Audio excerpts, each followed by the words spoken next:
Good morning. Welcome to our regularly scheduled budget committee. My name is Lene Palmisano. I'm chair of this committee. With me here at the dais this morning are council members Johnson and Goodman. We're here to hear the budget presentations from the Convention Center, the Park Board, the Civil Rights Department, and the Mayor's Office this morning, and we'll start with the Convention Center. Welcome, Mr. Johnson.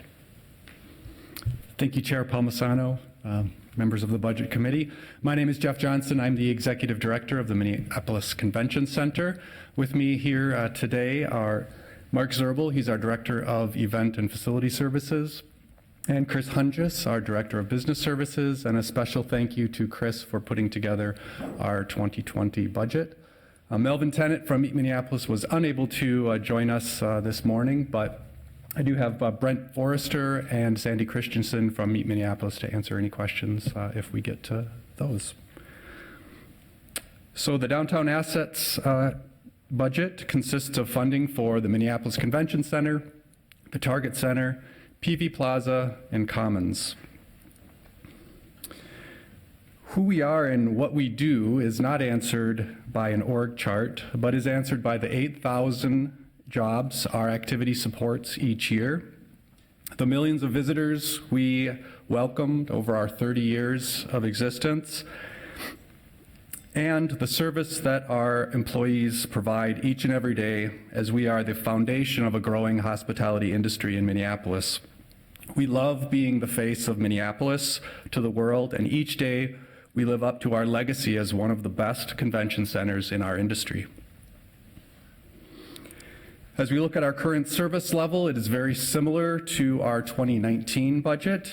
In fact, if you add all the change items that we will be proposing for 2020, the budgets are almost identical with a $116,000 increase for 2020. This small increase comes amid a $224,000 increase in city rate model allocations and normal inflationary cost of living increases. We operate the Convention Center to use our resources responsibly in order to protect the Downtown Assets Fund, which in turn protects the general fund from the volatility in the hospitality taxes and other revenues. As we move to our change items, it starts at the Commons, and this funding goes through the Park Board. We have committed to funding $750,000 for the operation of the park. And this year, I would like to add $70,000 for the assessments and taxes. Last year was our first year of having this in our downtown assets budget, and I failed to budget for those assessments and taxes, and so that's why it is different this year, from $750 up to $820. For special events, the city committed to support $250,000 of yearly city expenses as part of the 4-year agreement with the X Games. This change item funds $100,000 of that commitment and will be the final year of the X Games. Mr. Johnson, by what will be the final year of the X Games? My understanding is we might continue with the X Games, and we're still in conversation about that. Is that true? Chair Palmisano, Meet Minneapolis is here. I would say it looks like this will be this is the last contracted year for the X Games. In order to go any further with the X Games, a new contract with new terms and everything would have to be negotiated. And I know that Meet Minneapolis is talking to the X Games right now. I'm not sure where that is going, though, in the future. Thank you. Yep. I brought forth a new 5-year contract with Meet Minneapolis to the council for approval earlier this year, and in that discussion, additional scope for Meet Minneapolis was considered. Ultimately, the decision to fund the additional scope was delayed to be a part of this 2020 budget process. This additional scope is in the areas of cultural districts and neighborhood tourism promotion, major event bid commitment for costs of city services, and sister cities' additional support. These areas would be added then to their 2020 budget for Meet Minneapolis. At this point, I would stand for questions and I welcome my colleagues for questions and comments. Councilmember Goodman. Thank you, Madam Chair. Mr. Johnson, you did a really great job in negotiating the Meet Minneapolis contract. I really respect the fact that you were able to get the city's objectives achieved while also supporting Meet Minneapolis. I appreciate the Ways and Means direction to bring this forward through the budget process, which you did. And in the middle of all of that, you're also dealing with a plaza reconstruction, the Target Center issues surrounding the presidential visit, as well as having a banner year for convention and tourism. I'm thankful that you don't have a lot of change items and wanted to just acknowledge the really great work you did this year. Thank you. Thank you. Others? I'm not seeing any. Thank you, Mr. Johnson. Thank you.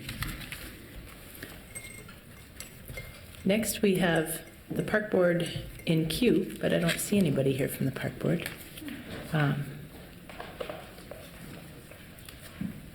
Mr. Harrison's going out. Looks like he's checking. We will pause for just a moment, see who's going to be willing to come up next here from our list.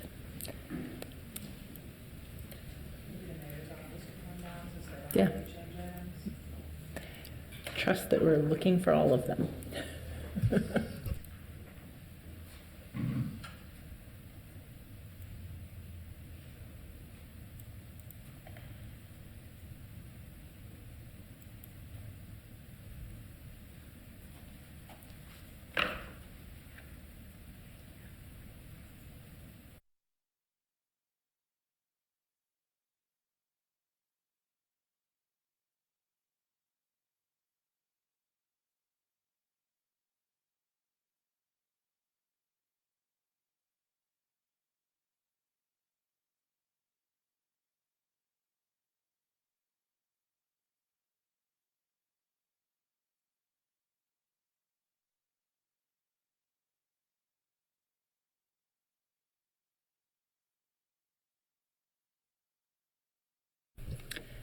I do have word that the mayor's office is on their way, so it'll be just a minute or two.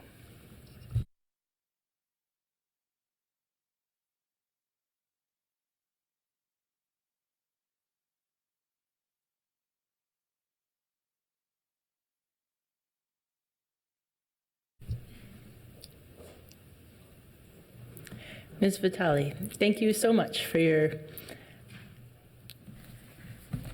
quick run down the hall here. Good morning, everybody. Thank you, Chair Palmisano, council members.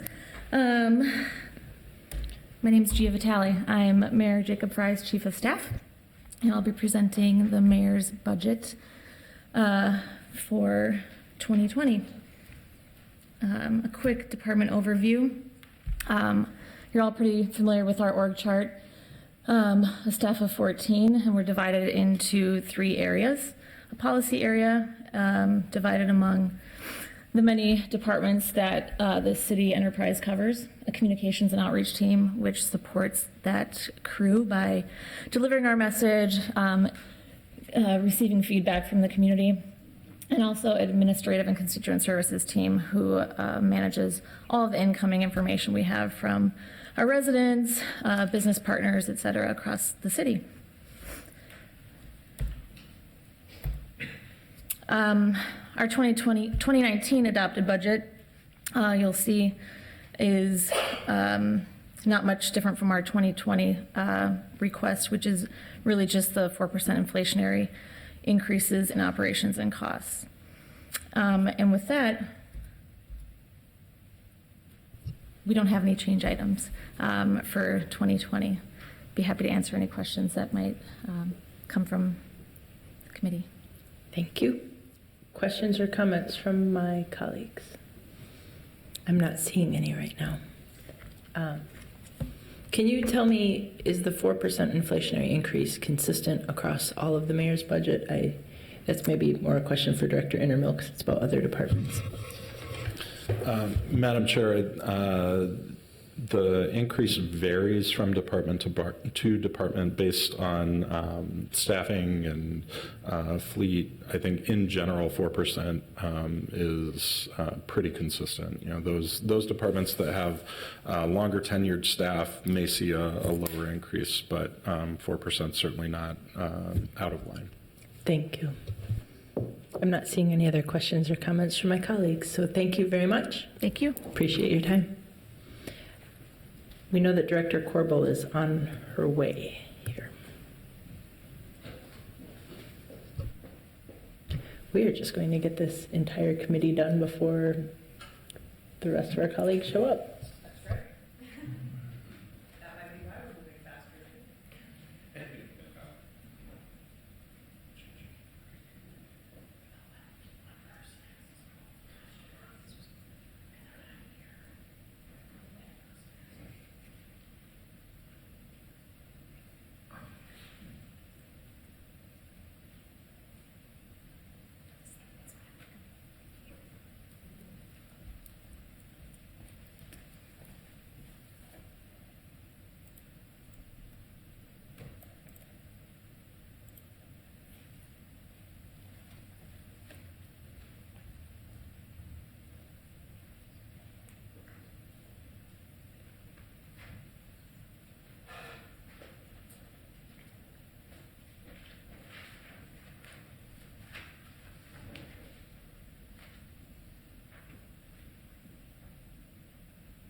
Director Corbel, welcome. We've been flying through budget presentations this morning.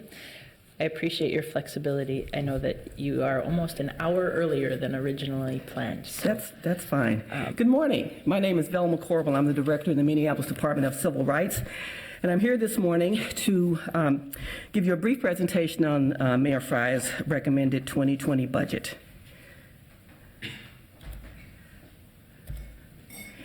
The first slide is just a picture of the functions inside the Civil Rights Department.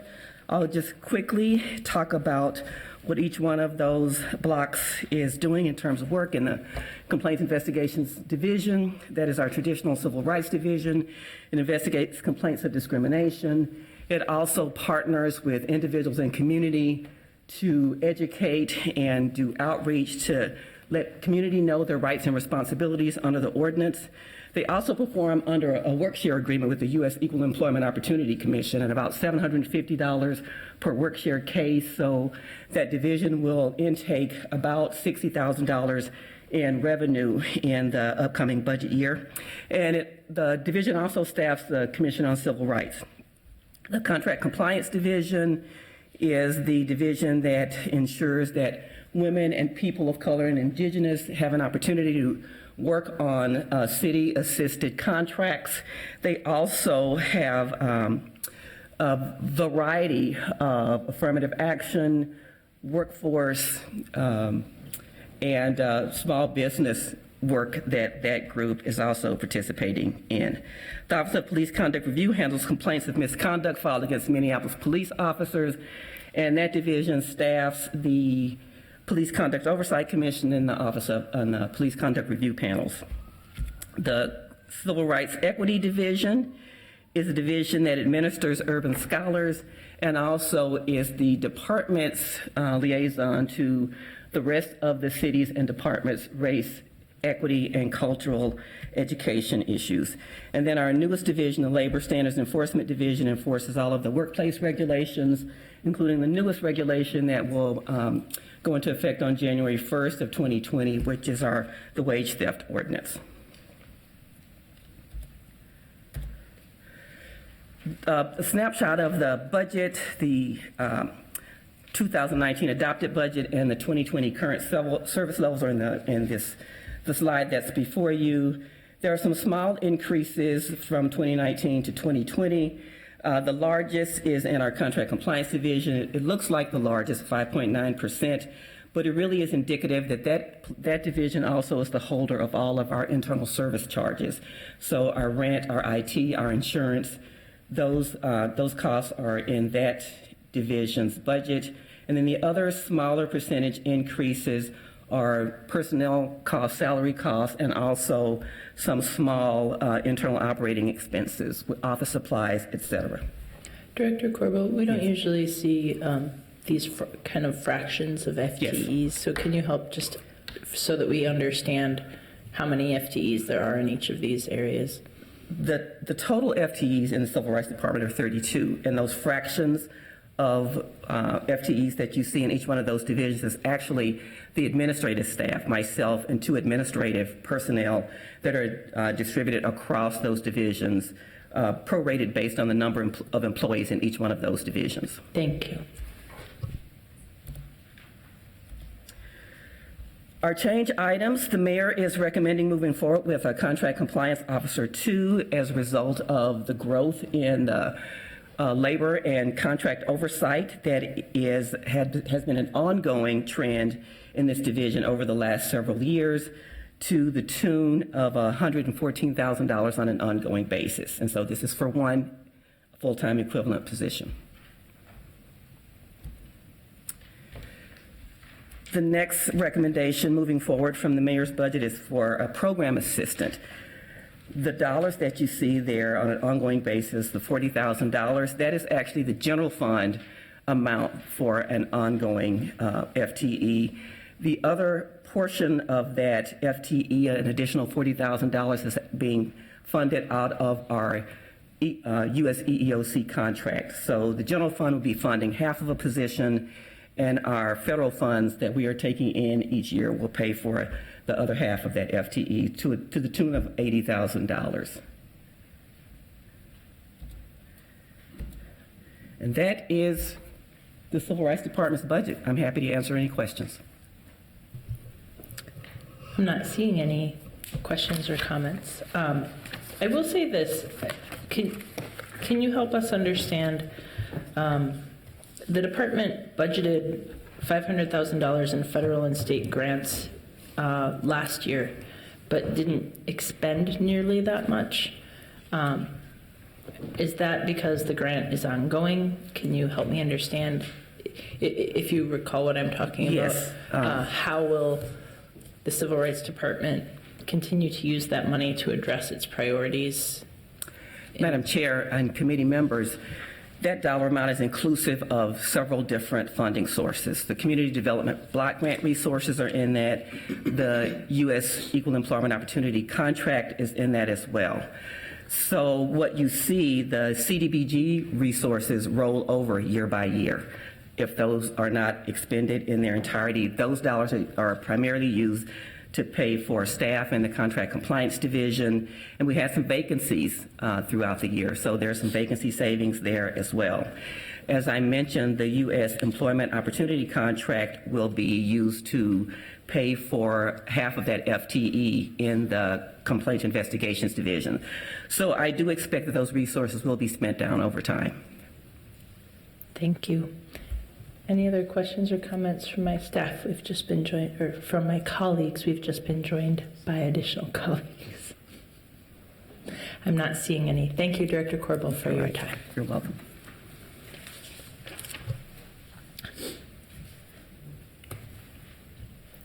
I appreciate my colleagues who just walked in. However, Superintendent Bangora is not here yet, and originally he was supposed to begin at 10. So I might suggest we take a short 7-minute recess until his expected arrival. We will be done then after that because we've completed the other items on our agenda today. So I will suggest we take a short recess and be back here to convene at 10. Thank you.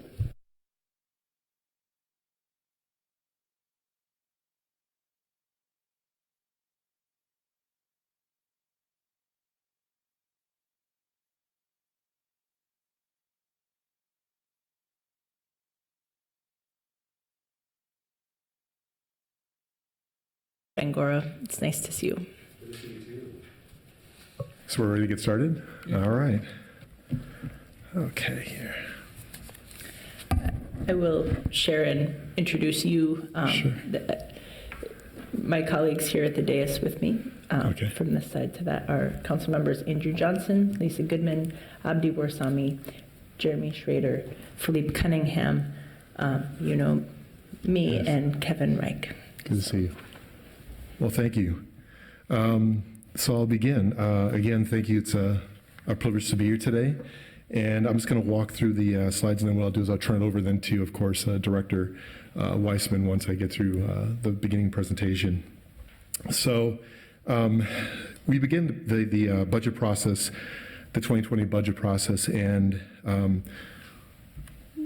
one of the things that was very clear out coming again to the Park Board starting here in January 20 of 2019 was to look at a committed and solid foundation of visionary leadership, clear direction, and decision-making based on data and analytics.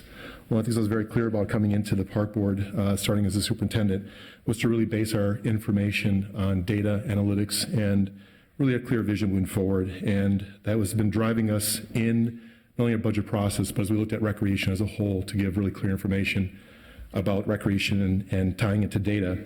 So based on that, like our 2019 initiatives to build upon 220 was that recreation data and evaluation team. We created a recreation and data evaluation team to assess services and to benchmark against national standards.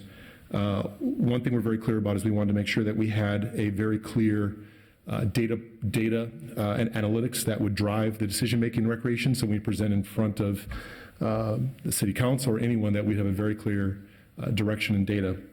So that data drives information, quantitative as opposed to qualitative information. We also then looked at Youthline. We realigned our Youthline with rec centers to enhance capabilities and to provide lifelong changing opportunities.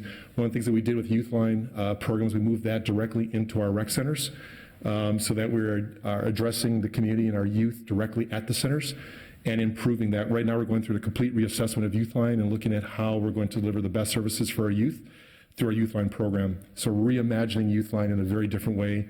Over the last probably 20 years, we're really doing a big shift within Youthline. But we're also looking at the program development engine team to research, develop, and evaluate new programs. All of these things are rooted really in, again, data and analytics. The program development team is creating an actual model within recreation that places a development resource group of people within our department that are looking at recreation in a very different way. It's creating what we call a development engine. So it's a staff and people that look at recreation from a development process. So best practices, benchmarking, analytics, life cycles of programs, census reports, demographics, so that when we know that programs come to recreation and we design and develop them, that they're rooted in research and understanding so we can move them from development into implementation down to our rec centers. So it's moving it in through a research and educative way. So we wanted to make sure we established these initiatives to build upon from 19 to 20, so that recreation is very clearly delivered in a way that can be then quantitatively, and outcomes are very clear when we give measures and performance goals. So one of the things that we also did, I know that we created a draft called Closing the Gap, Investing in Youth. That report was shared, of course, to the board, to the mayor, and of course the council. We have shared that and have presented that Close the Gap. It was really based on MPP 20 data and information that was very clear. And what we found with that information is that not only do we look at rehabilitation of our centers and of our properties, but also the investment in youth. That was clear in the report. So we presented that information. So what we needed to do is look at really quality, innovative programs to serve youth, regardless of their ability to pay, to make sure that youth were engaged and didn't have to worry about cost, but we make sure that we invested in our youth so that they could have access and opportunity to our programs. What we realized was that since basically 2001, in the last probably 18 years, when you look at current service level, and then you look at the amount of investment into youth, when we look at those two lines, 18, 19 years later, the gap that we discovered was about $2 million in gap, and that's what we call Close the Gap, was around $2 million in investment in youth. So current service levels remained, but the gap was around $2 million in funding. So with that, though, we wanted to make sure that we had a very clear vision and leadership as far as programs that we're going to offer. What was done in the early 2000s is not the same as we put to 2019. There's a very big shift and change in the way we deliver services and programs to our youth. So some of the things that we put in place, I call it the 6 pillars, and I'll talk about later, was called ideation spaces, youth enrichment through community-focused employment, nature programming, cycling, community gardening, and intergenerational centers of excellence. And all of these are rooted really in research and understanding what's happening with the national trends and what's being asked of the community to provide for our youth in the city at our rec centers.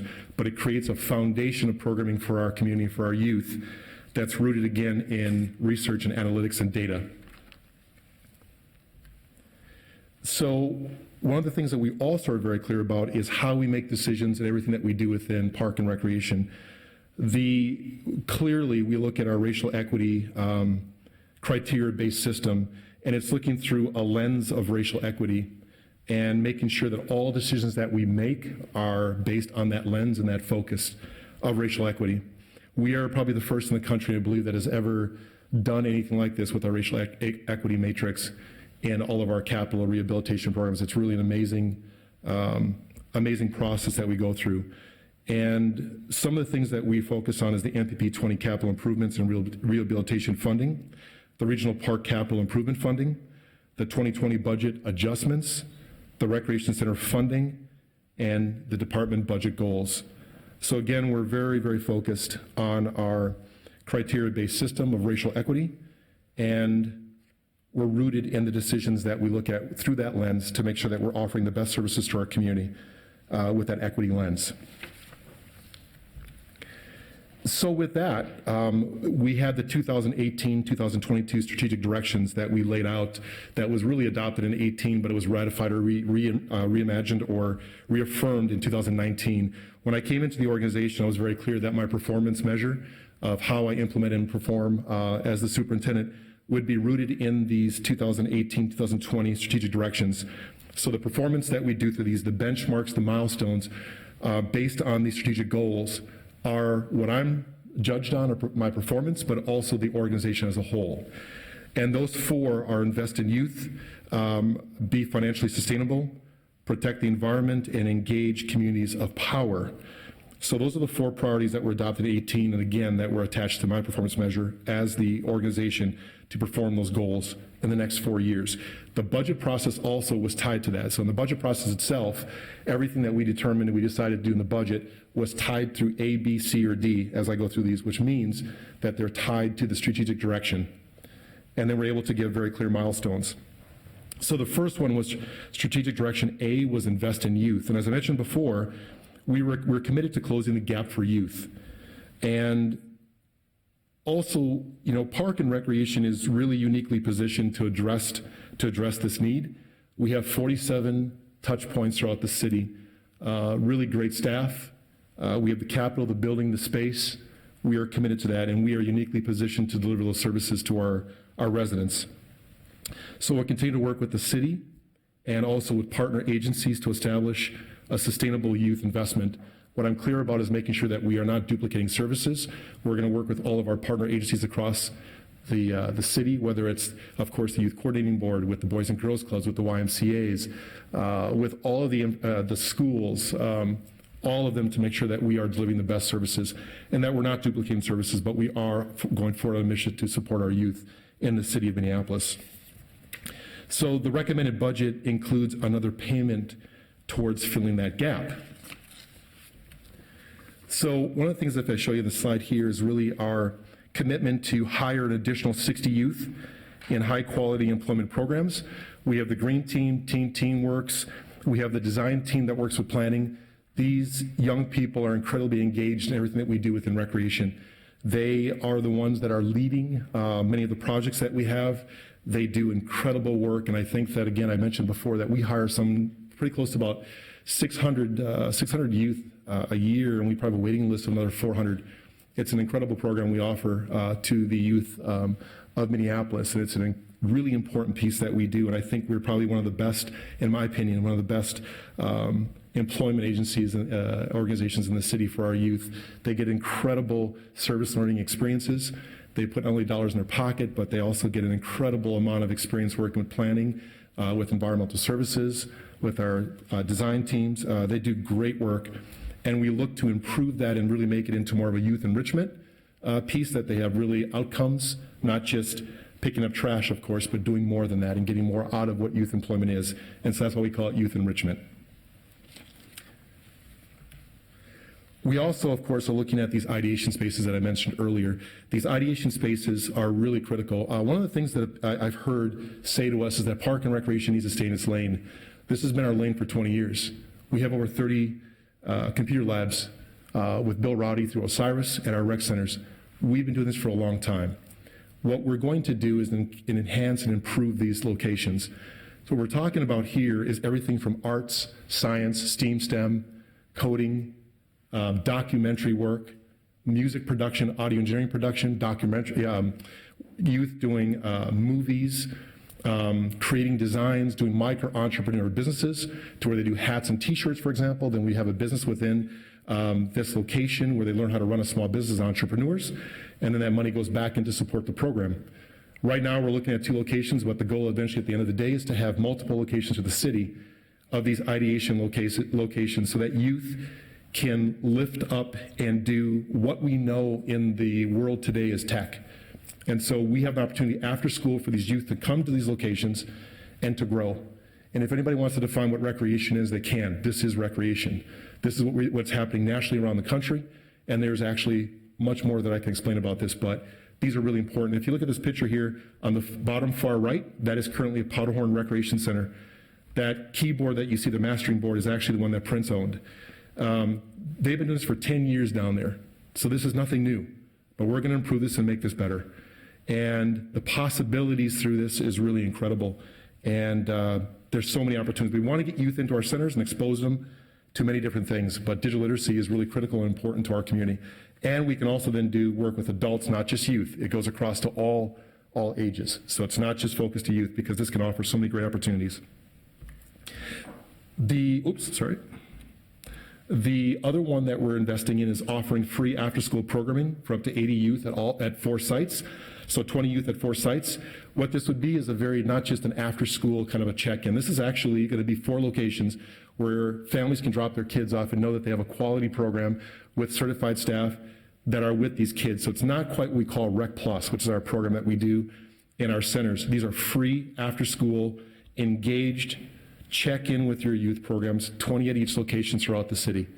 And we're very proud of this because this gives a lot of the families an opportunity to have a quality program after school in our parks and have a very structured, knowing your kids are there, getting not only a snack, but also getting a very high quality, fun programs at our park. So we're very proud of this one, and this one is, again, in our budget, an initiative that we're very proud of and we're excited to see get implemented. And then, of course, we want to establish a youth advisory council to engage staff and public to advance the programs. So what I'm clear about with these youth who are currently working with us now is that they're already doing some amazing work, not only in our planning department, our design team, you can see some pictures of our youth right there, who are doing wonderful work with planning.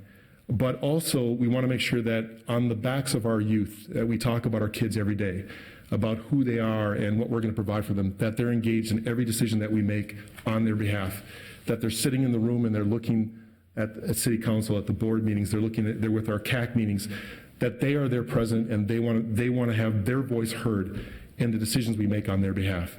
So we're going to be very focused on making sure we establish this youth advisory council and that they will be involved in the process that we do within Park and Recreation, and we hear their voices and we design and develop programs based on their behalf.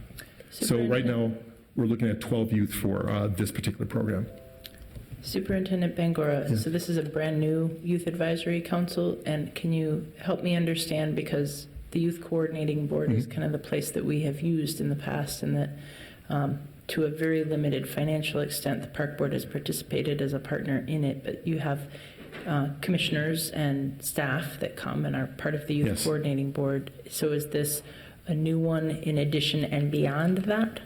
Yes, President Palmisano, Chair Palmisano, yes, this is a group that we want to expand and really be focused within recreation and to be a part of the youth coordinating board. So we're going to work with, of course, the youth coordinating board and other agencies to make sure that this group is, on behalf of the park board, is at all local and all engaged in all meetings, whether it's youth coordinating board, whether it's MPS, working with the MYS, working on MOUs. So yes, this will be an enhancement to that, so that through Park and Recreation, we have someone present at all those locations or all those meetings. Thank you. Councilmember Goodman. Let me be more direct. Yes. We already have a youth congress, and I don't know that they even have enough to do. So I would assume that you could, instead of starting something totally new, work within the framework. It's not our youth congress, it's the youth coordinating board's youth congress. And I'll note that the county's putting $500,000 into that, the city is over $350,000 into that, and then the park board is supposed to be partnering, and you have $16,000, not even the full amount of a partner. So do you not want to work with the youth coordinating board? Because you don't put money into it and you don't even pay for the cost of essentially the $75,000 buy-in to be a partner agency. So we asked Andrew Groot a lot of these questions, and I'm interested in your point of view about this. And I probably am not the only one, because I saw a bunch of things go up. I mean, you're telling us that you have to do all these new things, but there is a wheel that does not need to be reinvented. Why can't you work within that? Correct, thank you. Yes, we will continue to work with the Youth Coordinating Board. We're not saying we're not. That wasn't the intent of this group, these young people. It really is being part of the park board, getting in young people within our organization to make sure they connect with the Youth Coordinating Board, with the agencies that exist out there. So we're just taking this group, we're being very intentional that we have the youth, that we are committed to working with them, and that they are connected to Youth Coordinating Board, Youth Congress, to the agencies that are out there that currently exist. So we're not reinventing the wheel. We just want to make sure that we are focused on connecting these youth to those opportunities that are out there within our agencies, or our partnering agencies. Okay, well, we have no say in their budget, so I'm not going to berate the point. But to suggest that the people who serve on the Youth Congress couldn't do part of this job directly with the park board, it's not run by the city. It's run by a partnership that you're a part of.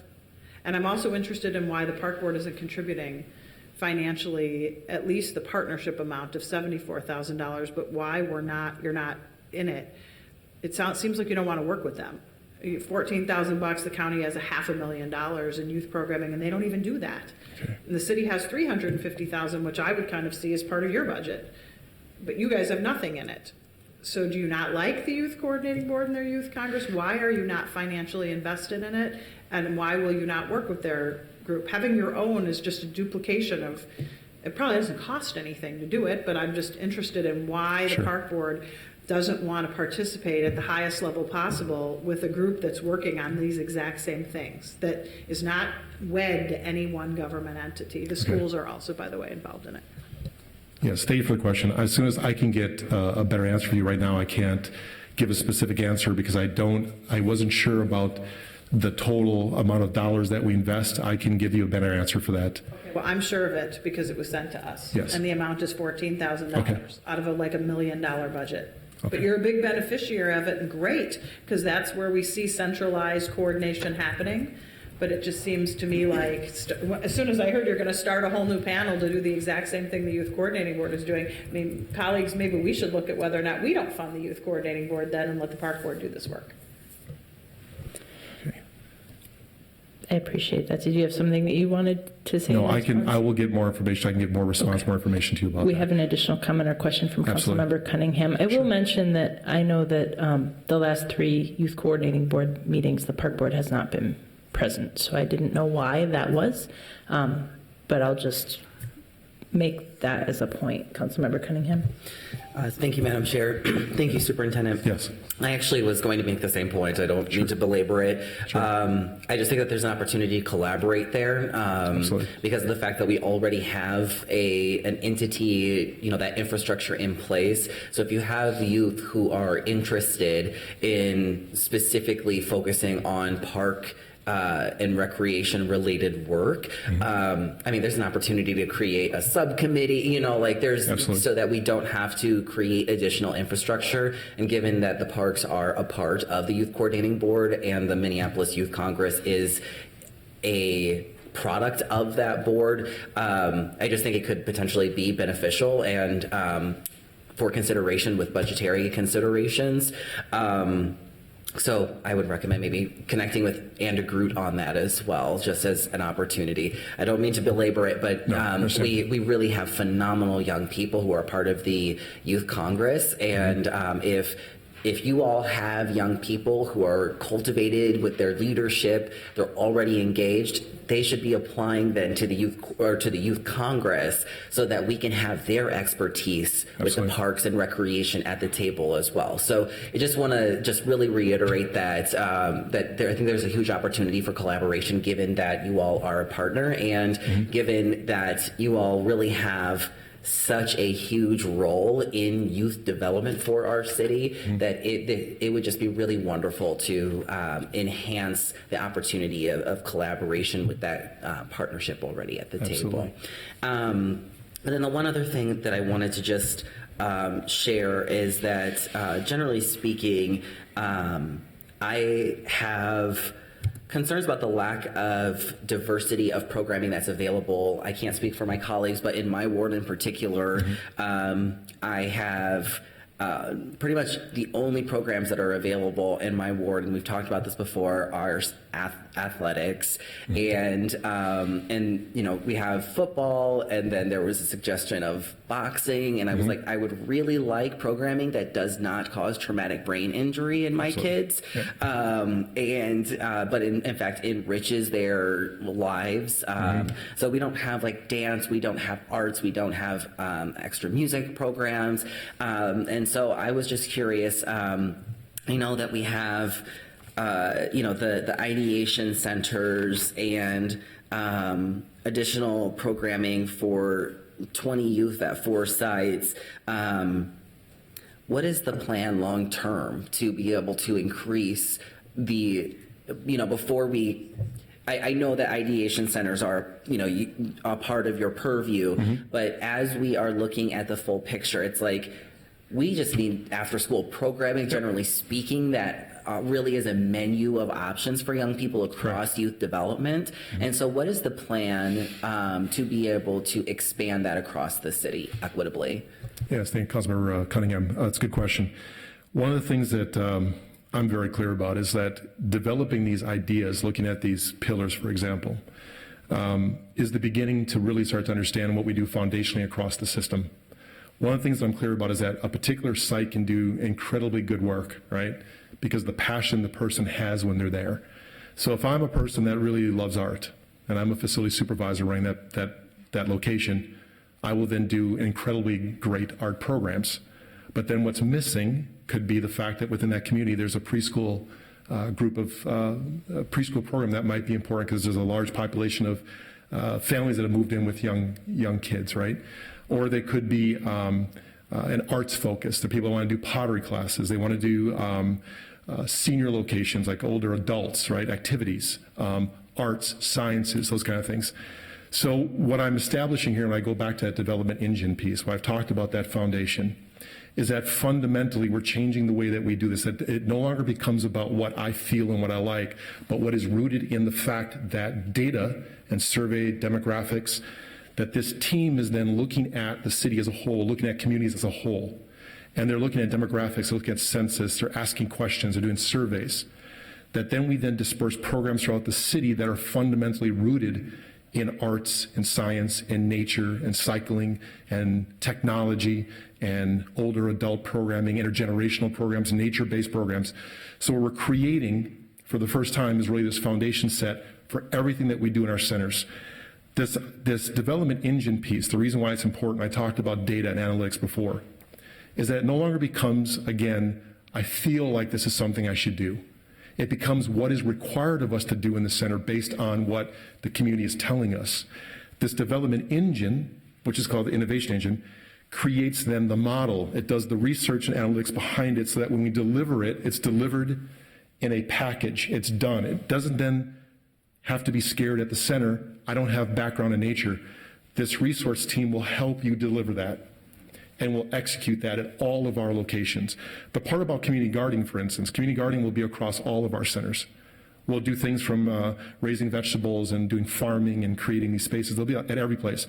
Ideation locations, we'll network them throughout the location. Cycling, everything cycling will happen at all the locations so that when you come to the parks, you'll know that we have the best programs for teaching kids how to ride, earning a bike, building a bike, doing bike camps, safety camps.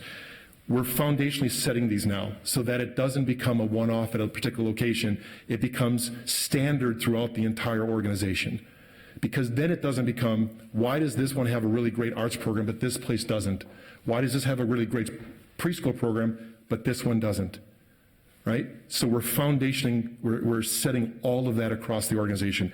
And if I had more time to talk about the development engine, that's why we're doing it, from innovation and development into implementation, that it's standardized. And then I'd like to address this one other thing too, just to say about the Youth Coordinating Board. I want to be very clear is that we are partners. We're going to be working with them fully. I'm meeting with Anna Groot here, in fact, this week. And so this has never been in any way somehow that we don't want to work with youth. That's not the issue. We want to be the best. We want to be able to offer the best services. And so we're going to connect our kids to this and our youth to that. I will get more information back, of course, on what we invest in. But we're very committed to working with our Youth Coordinating Board and with all of our partners. There's no question of that. Madam Chair, if I may. So I appreciate that. One of the things that I'm hearing, I'm glad to hear like a more standardized approach, institutionalized approach to deciding how programming is allocated. There is a little bit of a equality versus equity component within that. And so one of the things I would just suggest as a data point for consideration within the analytics process is the amount of nonprofits and youth serving nonprofits in areas. Like, for example, in my ward, I literally don't have any nonprofits, with the exception of one. We have a music program, but other than that, we don't have any. And so if you do the youth coordinating boards, like What's Up 612, you will see that essentially like the schools and the parks are the only youth programs in my entire ward. And so, you know, I just would like to offer that for consideration. Like, we don't have a Boys and Girls Club. We don't have a YMCA. Like, we don't have these other nonprofits that are youth serving organizations. And so that's where kind of like the equality, like we all get this versus like the equity, like some of us don't have anything. So just to take that into consideration. Thank you, Madam Chair. Understood, thank you. And I think we are committed to, which is very clear also, is that organizations that come in and want to work with us, whether it's the YMCA, Boys and Girls Clubs, whatever it might be, are looking for a place where they know they can land and where we're going to be able to execute that program and deliver that, right? And so we're working right now with our partner agencies. I know even with Glenn Gunderson at the YMCA, we were meeting with him, and we've been going to meet with all of our partners, and they're looking to get youth into their summer employment program. Well, we have 400 youth that are looking for employment programs. So now just meeting with Glenn, he's like, we'd love to have those kids, those young people. So we're working with them to build that. We've talked about urban ag and connecting with their Boys and Girls Club. They're looking at technology and building out spaces, but now they're realizing that we can be the place that can do that. And we can go on, but that is all those relationships and partners that we can build upon to deliver the best services for our community. But that's where I went back to the very beginning, saying it's important that we have collaborative approaches, and we're making sure we're not duplicating programs, but we're enhancing them. Yeah. Thank you. Thank you. Thank you. All right, sorry. I'll quickly get through these. Strategic direction B, to be financially sustainable. We, of course, are committed to addressing ongoing financial challenges to ensure quality service and programs and facilities, and the budget reflects that. We look to efficiencies, revenue increases, and of course expenditure reductions to implement initiatives not supported through the property tax levy. So we're very clear that we're going to make sure that we follow the directive of our board and what the community is asking for, and within the budget we are delivering, we are going to work towards making sure that we deliver these services to the community and our youth and residents. Strategic direction C is protect the environment. So we realize that within the recommended budget, we have a management analyst position focused on energy sustainability and efficiency. We understand implementation of energy management software that we're including, installation of electric vehicle plug-in infrastructure, because we know, again, we have 188 vehicles, but we understand that we are going to be not only in the park, we're looking for more efficient vehicles, but we also understand that the community has electric vehicles, and our fleet will change over time.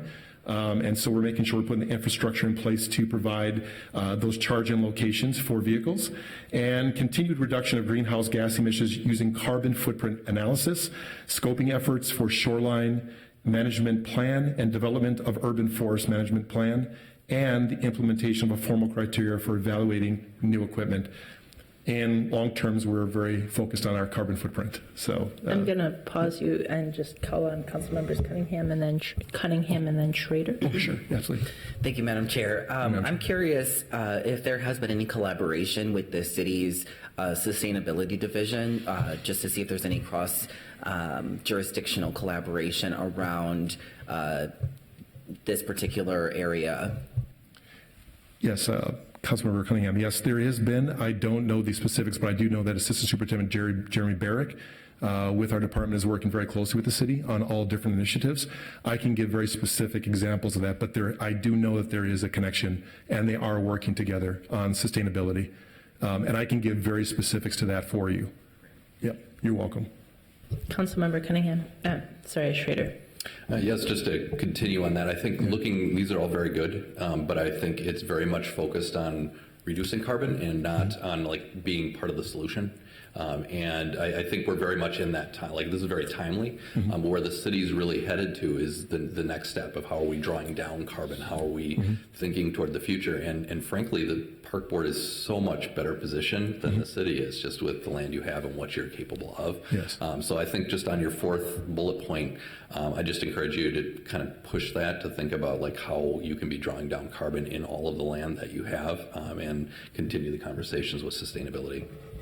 Absolutely, thank you. Yes, and I do know that we're, we planted some 9,000 trees, for example, right? It's the most powerful thing to do, and so we are committed to that. And again, I can give very specific examples of what we're doing within our carbon footprint within the city, and looking, of course, towards the use of electric vehicles and so on and so forth. So I will share more information with that. And then, of course, the last strategic direction, D, is engage communities of power. So again, everything that we have that we do has the racial equity lens attached to it, and we're very proud of that. With our racial equity action plan, we have community participation in various advisory councils and committees, which is, in my opinion, it's an incredible work that we do with our community and how we engage not only in everything we do within our planning department, but all of our advisory committees. It's really powerful work.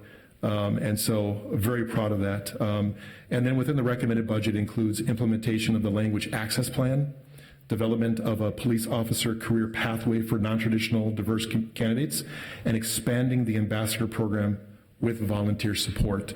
These are some of the three areas that I can also share further with you, but we're very committed, again, to our engaging communities of power and making sure that we are connecting to our community and delivering the best services in park and recreation to our residents.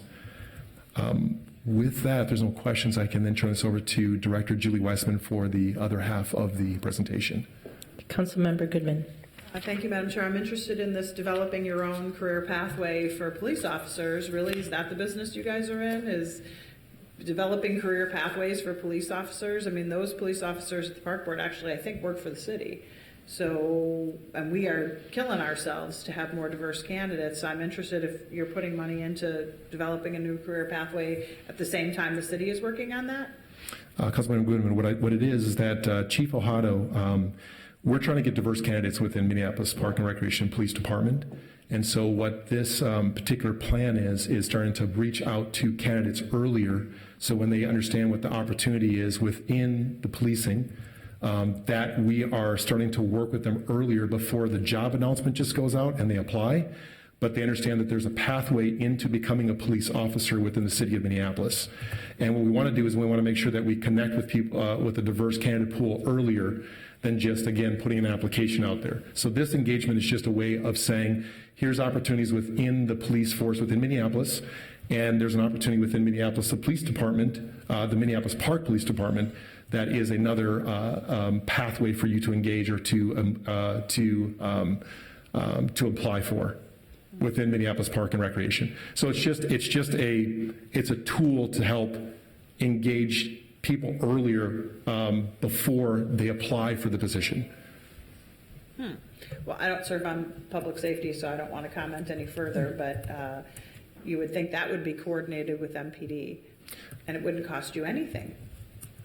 So I don't know enough about this, but perhaps the chair or someone else who serves on public safety, the chair of public safety at some point, can confer. Okay. I mean, we are killing ourselves to identify candidates who adequately reflect the population that they serve, and I'm somewhat surprised that the park board needs to do that too. I mean, the whole beginning of the thing was about how we don't have enough money to do all these things we want, yet you're involved in all these things that are already happening, but just doing them on your own in a duplicative way. So maybe I'm wrong. I don't serve on public safety. Someone who serves probably should comment better than I. I have no issue with the idea. I just don't think that's something you guys should have to pay for. Okay. Councilmember Cunningham. Thank you, Madam Chair. I actually was going to suggest or ask/suggest around the Community Service Officers Program to take that into consideration, because that is the career pathway program that intentionally recruits non-traditional diverse candidates into the police force. And so I hear wanting to connect, reach out to folks prior to even finding that pathway into the program, but I just think that there's an opportunity to collaborate with MPD, because we have the Community Service Officer for the CSO program, and that is, I think, what Chief Ojado is hoping to achieve in this.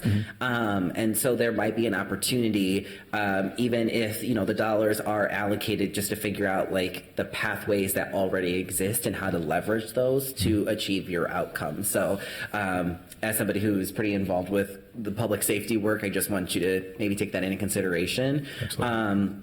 And then I know that there's been some conversations around shifting the paradigm around safety in parks away from policing and police officers to more park rangers. I'm just curious, do you all have a timeline for that? Is that something you're talking about?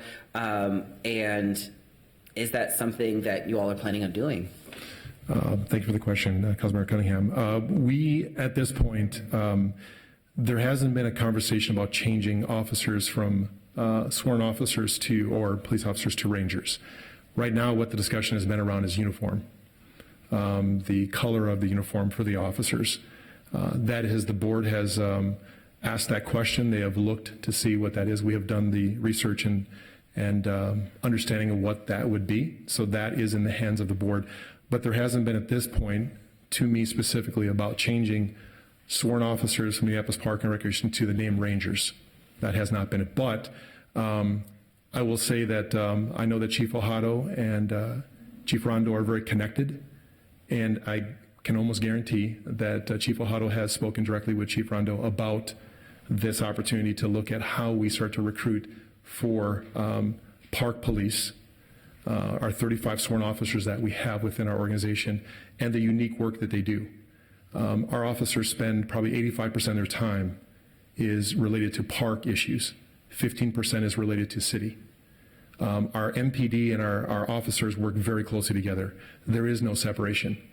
So if the implication or the understanding is that somehow that there isn't, this discussion with officers are very tied into MPD and they work very close together. And I'm proud to say that Chief Ojado and Chief Rondo are very, they communicate weekly. And so, again, if Chief Ojado was standing here today, I'm sure he can give more information on that. But duplicative services, I just know that this is something that we're working towards. But again, the officers going to Rangers, I've not heard that yet, but uniform change of color, that has been discussed.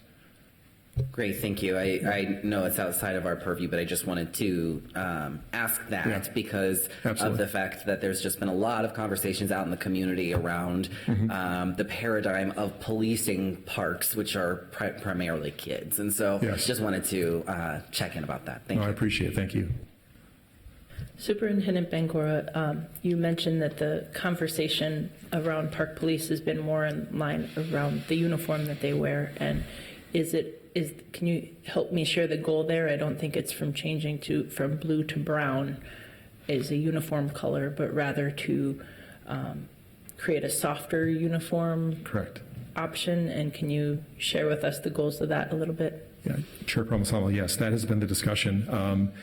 It is looking at the uniform color, and there's only basically three options.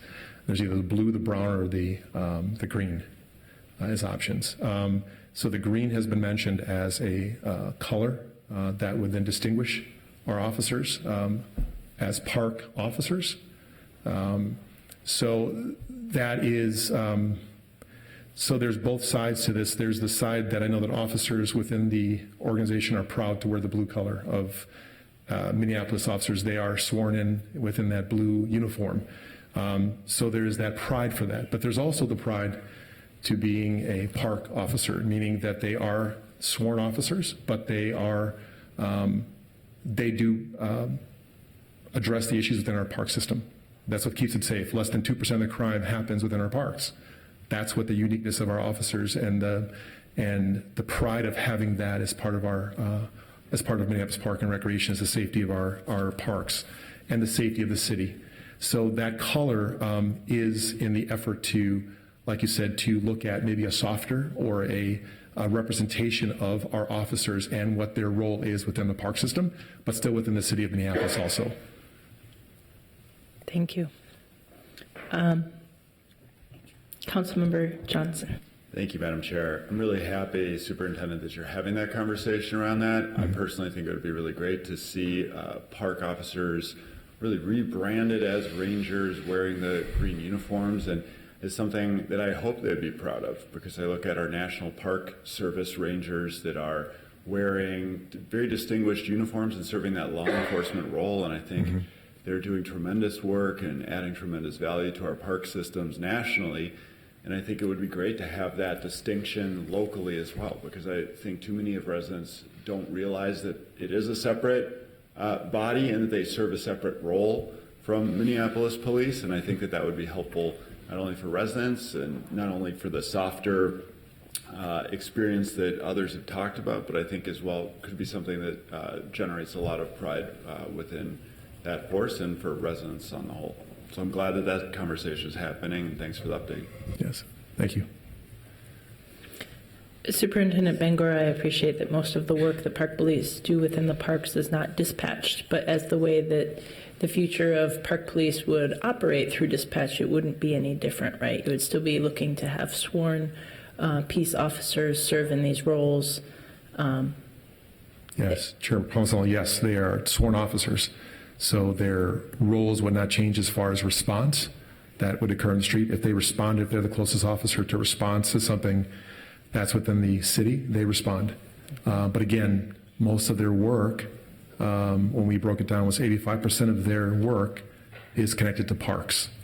But they are sworn officers and they are responding to whatever the city needs. Thank you. Seeing no additional comments from my colleagues, I think you were about to invite up Director Weissman. She's patiently waiting back there. Thank you, Chair Parmesan. Thank you. And I will now just introduce, of course, Director Julie Weissman. Welcome, Director Weissman. It's been a couple months since I had an opportunity to work with you on structural budget reforms. Chair Palmisano and council members, good morning. I'm Julie Weissman. I'm the Finance Director for the Minneapolis Park and Recreation Board. Prior to your presentation, late last week, you received 3 documents via email. The first document is our 2020 Superintendent's Recommended Budget, and then you each received a copy of the Closing the Gap document, and then a large document, which is our 2020 to 2025 CIP, with much more detail than what can actually be fit into the budget book itself. So I'm going to walk you through the budget book. So the first part of the budget book is the superintendent's budget message, which he just delivered to you.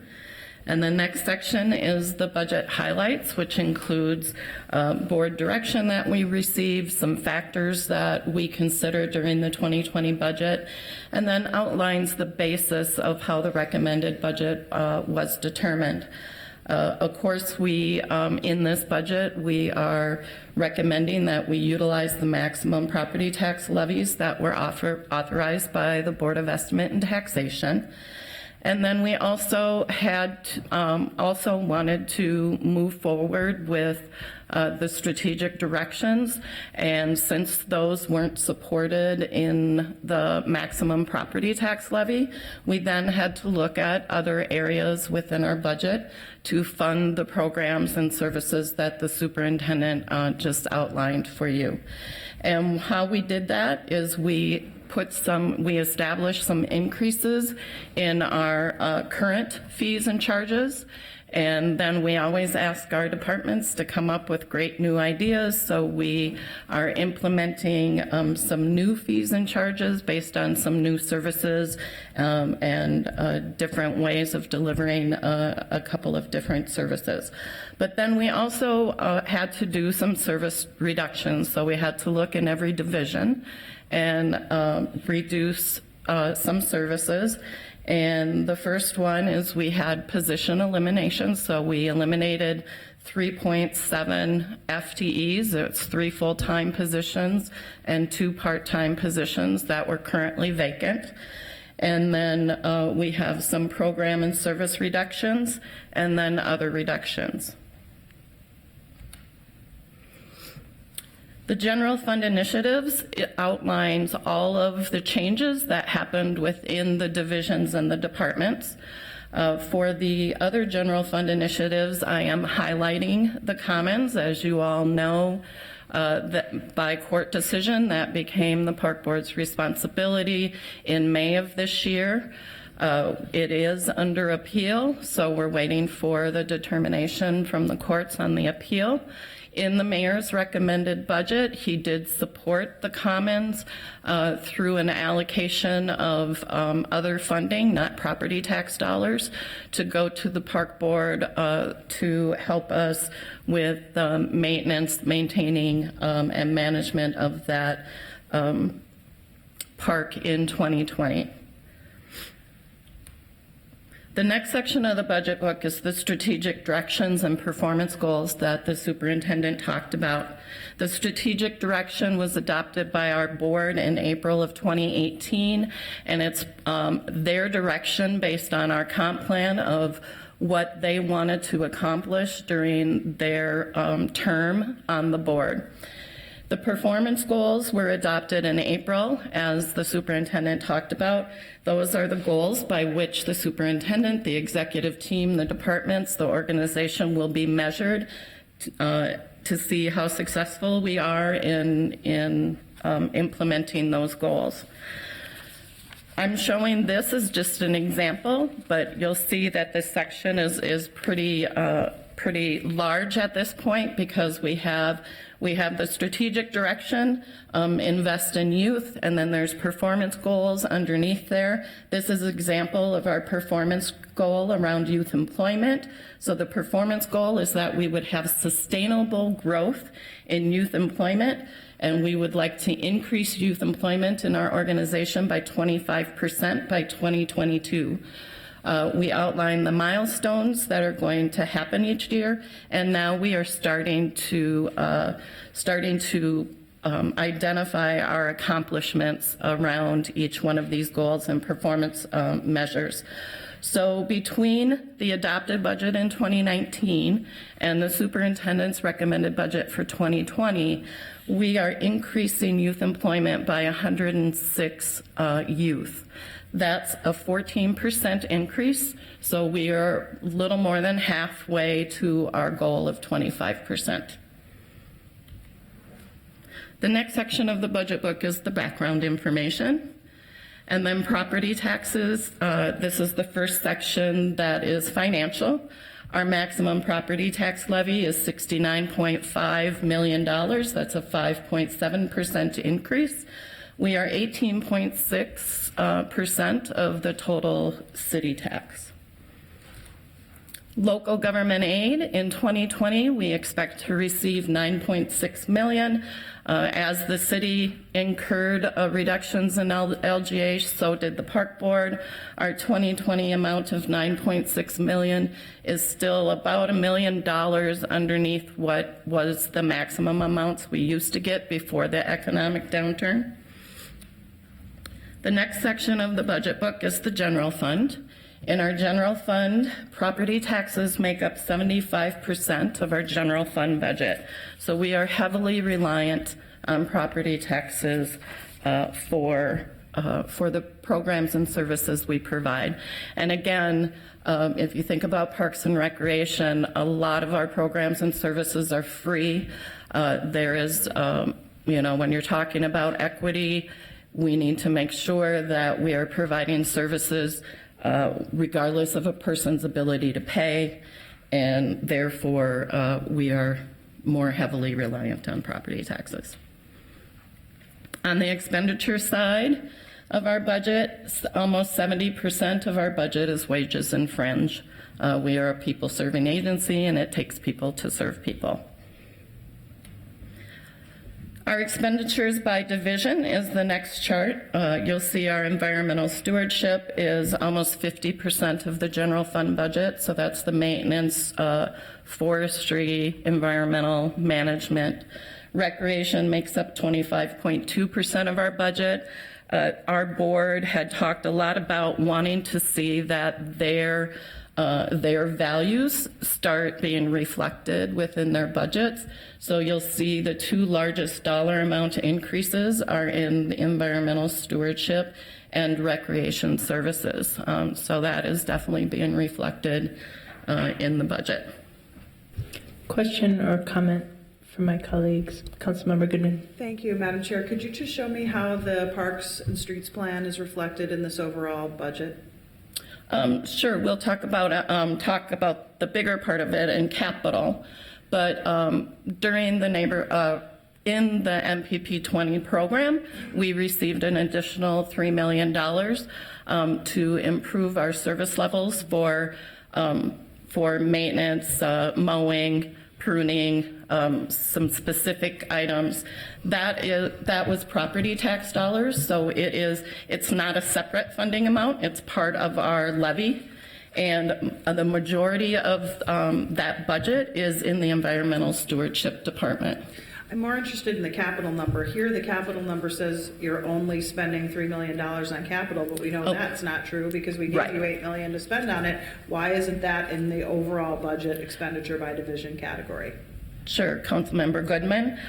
This is actually the general fund. So what is reflected in capital is our pay-as-you-go capital. So this is the amount of our capital levy. So it's part of the property tax levy that we then transfer to the capital projects fund. If you remember in MPP 20, in our MPP 20 conversation, we felt our need was $15 million a year. Our capital allocation through the city is $10.5 million. And so we still do a pay-as-you-go general fund allocation to our neighborhood parks program. And that's what this reflects. Is there a separate line item on capital? Because I was sent the information in advance, but my computer is like teeny tiny and I couldn't read the numbers at all. So I didn't have a sense to review it in advance. I don't know if anyone else did. Yeah, when I get to the capital section, I'll talk about it again. I'll show you how it's laid out in there. The next section of our budget is the special revenue funds. So these are dedicated revenues that have to be reserved for specific issues. So it's either a grant or it's a donation agreement. The tree preservation and reforestation levy is identified in this fund. That's because it's a special property tax levy for the emerald ash borer and tree loss due to storms. 2020 is the 7th year of the 8-year program, and we are on track to complete that program. And the Park Board has started conversations about what other risks are out there and looking forward or looking to the future of tree preservation.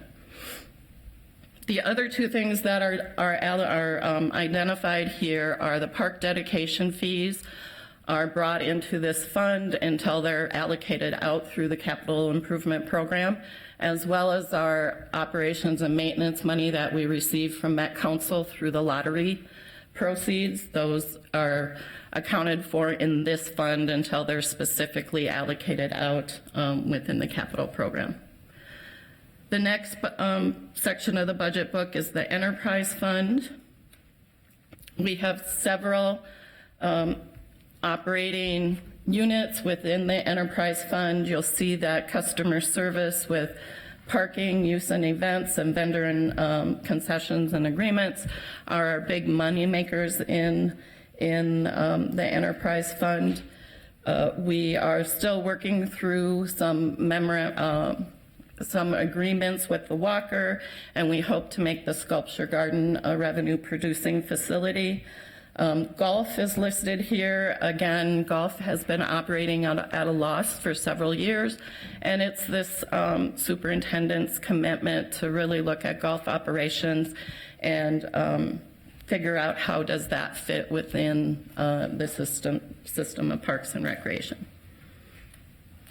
The enterprise fund this year, we established a separate capital improvement program for the enterprise fund, just like we did with NPP 20 when we were entering into NPP 20. The first year of this program is more around doing the inventory assessments of what we have, what the needs are, what the condition indexes are for the assets in this fund, so that we can be more mindful in prioritizing those things in the future. You will see that there's a line item here for the Bidet Makaska concession building that we lost through the fire. The $1 million is the insurance proceeds that we are receiving for the loss of that building, and we are looking for other avenues to enhance that dollar amount as we look into design and reconstruction of that building. Director Wiseman, comment or question from Councilmember Cunningham? Thank you, Madam Chair. Could you actually go back a slide? Sure. So under the rehabilitation program, are pathways parkways, or are those pathways bike and pedestrian pathways? So the pathways and pavement in our in this program is mostly related to golf. There's a lot of golf pathways in our golf courses. Where do parkways fit into this? So parkways are actually done through City Public Works. So it is allocated through the CIP in City Public Works. Okay. So they do our paving program right along with all the other streets in the city of Minneapolis. I thought I saw a line item, though, for $700,000 for parkway improvements in the budget. Is that not a thing? Councilmember, am I misreading that? No, Councilmember Cunningham, I'm sorry. So the main paving program is done with City Public Works. There are times that we apply for grant funding through the state of Minnesota for different parkway improvements, and sometimes the federal government. And so that would supplement the net debt bonding that's already programmed through City Public Works. Great, thank you for that clarification. Director, I have a couple of questions. One is, and this goes to how we insure our own city buildings. Do you have insurance on all of your rec center buildings and concession buildings? Chair Palmisano, yes, we do. We procure commercial property insurance. I see. So then, in terms of the golf loss, you mentioned on a previous slide that golf as a recreation has been operating at a loss for several years. Does the general fund subsidize that loss? Councilmember or Chair Palmisano, it does not. The enterprise fund is completely self-supporting. No property tax dollars goes to the enterprise fund. So if I just back up.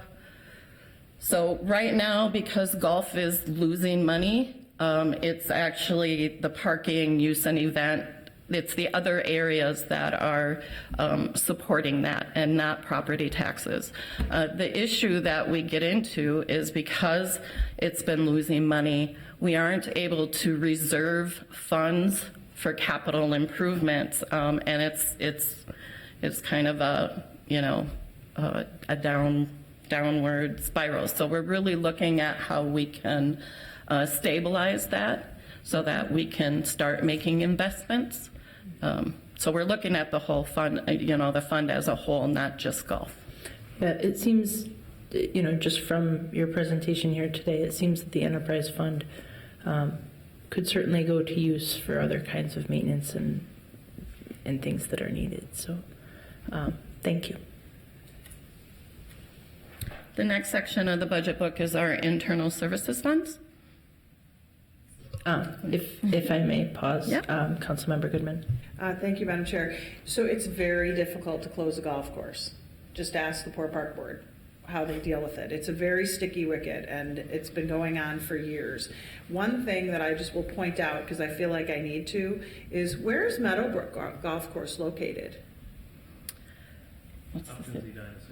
Hopkins, Edina, St. Louis Park. So it really begs the question, why the Poor Park Board is forced to operate a golf course in Hopkins, Edina, St. Louis Park.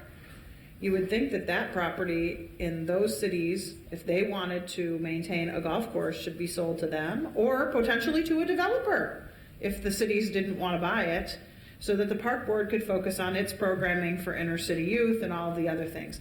So, I mean, to their credit, I mean, they've got this whole Hiawatha drama too. There was a big drama about the Lopet versus the 9-hole golf course.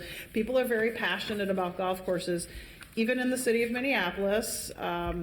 So I think it would be great if there was anyone on the city council, especially if they're near Edina, or they represent the area near Edina, might want to help the park board work out a deal where these cities buy this land and operate it as a golf course, or the park board live up to the threat to develop it or sell it for development. Because when you look at that enterprise fund, I agree with you, Madam Chair, that would make sense to help but transfer the pressure on the park board's general fund.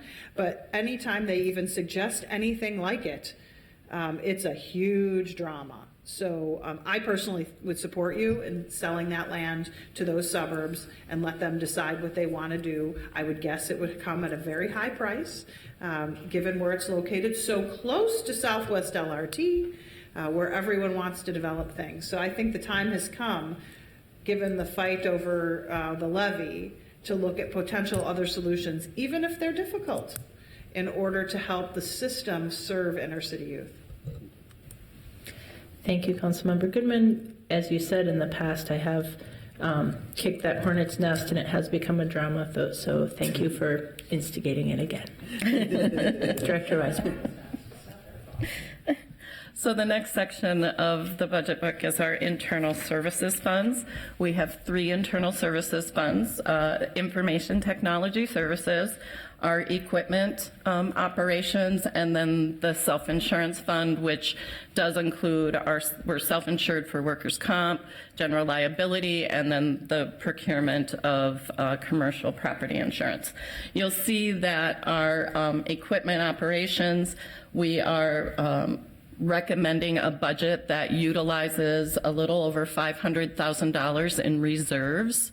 That again is catch up from the delays in equipment purchases that happened when there were state contract issues and they stopped all ability to procure for a period of time. So we are recommending the use of reserves to catch up with our replacement plan.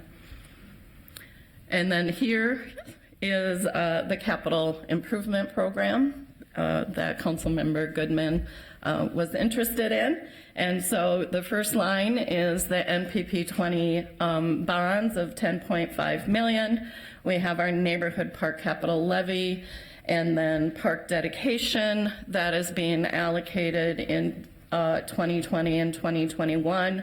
We don't allocate park dedication out throughout the whole program because, as you know, park dedication money is coming in sometimes almost daily. And so once we get closer to the year of construction, we look at what park dedication funding is available in the areas.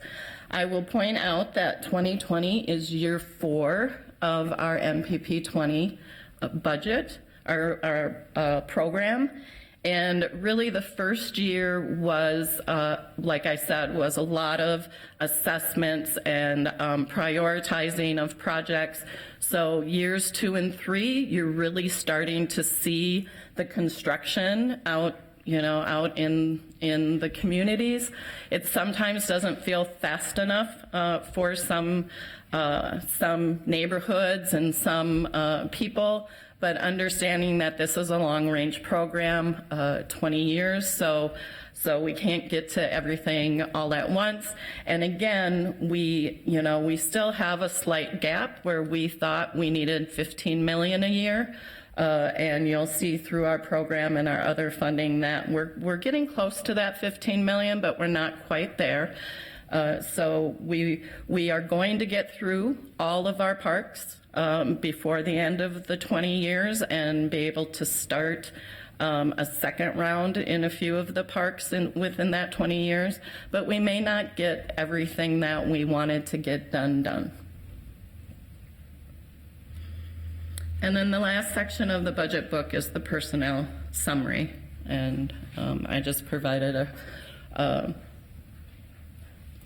workforce history, so you can definitely see the economic downturn. And then as we've come back up, and we're not looking to get to 601. We don't know what is the right complement of full-time employees. We have an asset management system now. We have a online registration system. The superintendent talked about the data and the analytics. Our system now is a lot different than it was in 2003. We have more acreage. We have a much more diverse community in which we serve. So I'm looking forward to our work towards understanding what is really the right complement of staffing going forward.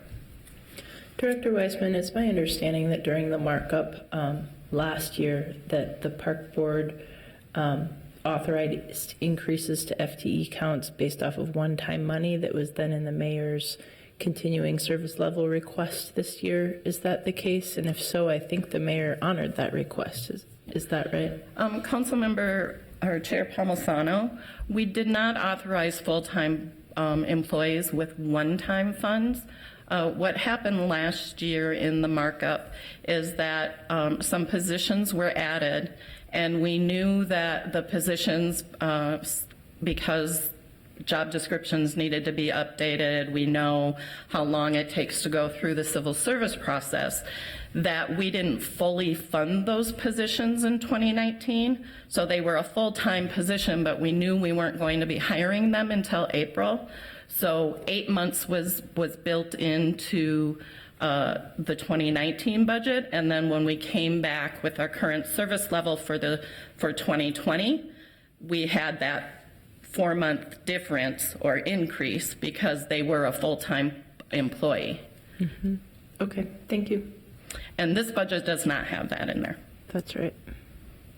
So going forward, November is the time for our board to react to the superintendent's recommended budget, and we also take public comment. So those meetings are on November 6th and November 20th. And then on December 4th, our Admin and Finance Committee will need to adopt the 2020 budget and move it forward to our full board so that we can adopt our property tax levy and our budget on December 11th, as you all will.